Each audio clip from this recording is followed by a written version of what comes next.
Welcome friends to my YouTube channel enjoy learning with Kulkarni sir.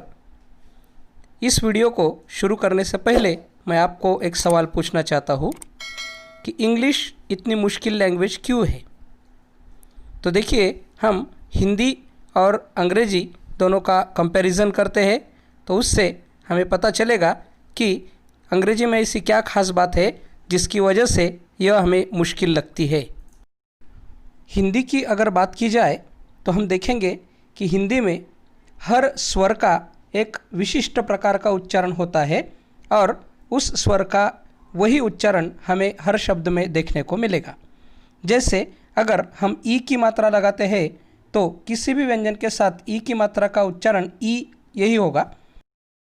जैसे कि प के साथ ई की मात्रा लगाने से पी, म के साथ ई की मात्रा लगाने से मी, क के साथ ई की मात्रा लगाने से की।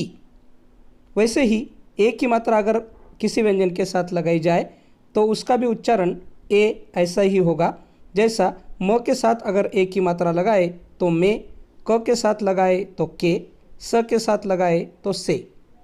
लेकिन अंग्रेजी की वैसी बात नहीं है।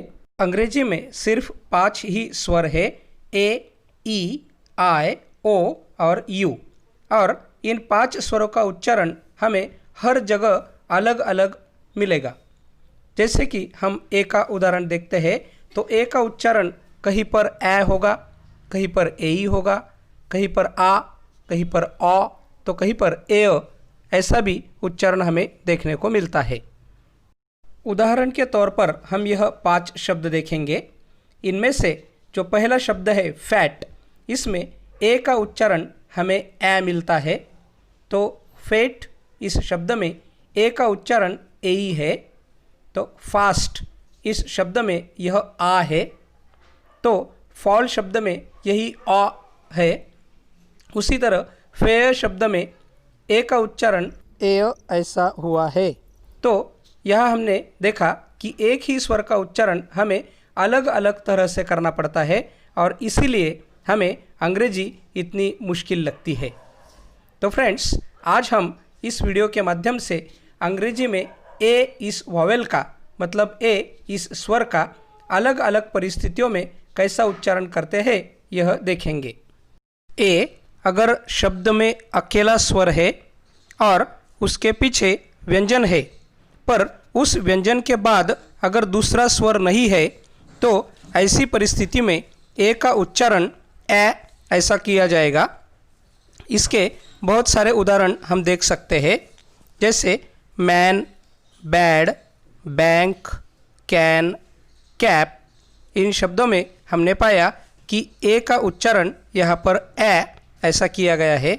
Gang, has, had, jack, cash, stand, stamp, van, value, rap, pan, pack, sad, mad, back, catch, tank, tap, dam, dash, scam, flat, grand, rank, fact, batch.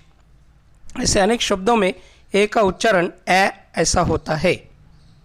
ए अगर शब्द में अकेला वॉवेल है और उसके बाद अगर आर आता है तो ऐसी परिस्थिति में ए का उच्चारण आ किया जाता है और र का उच्चारण साइलेंट होता है, मतलब र का उच्चारण नहीं होता।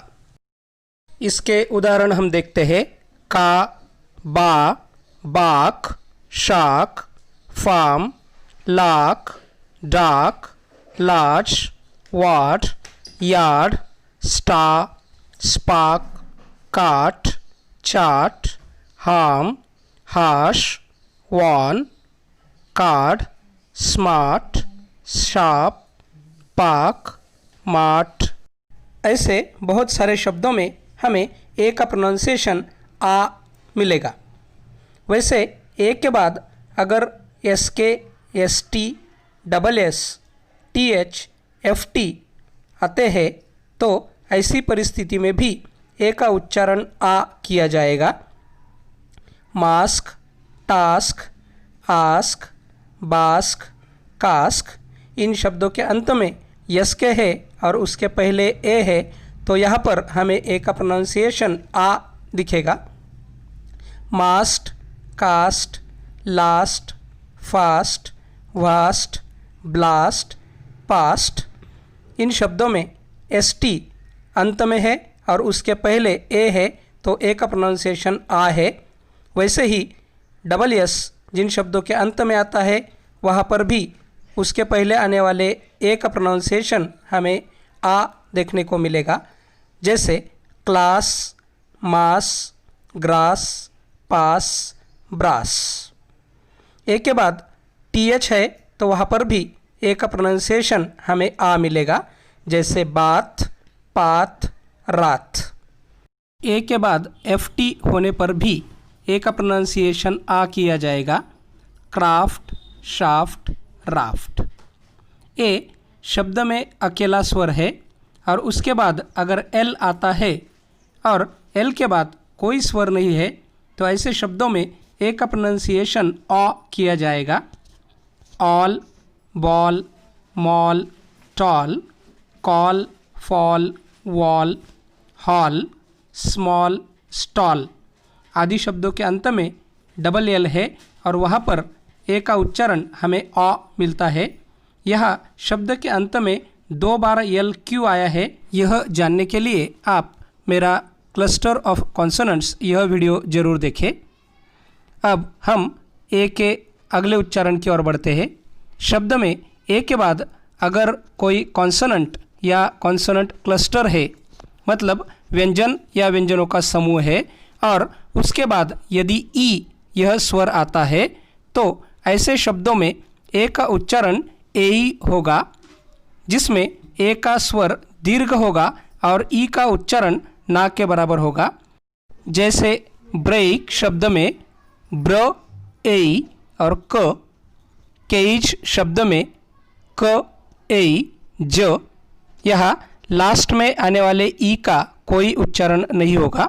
इसके और उदाहरण हम देखेंगे, brave, slave, stake, snake, skate, wake, whale, waste, tale, tape, bake, change, came, cake, bathe, base, date, shade, make, fake, game, gate, late, scale, base, case, blade, cave, name, save.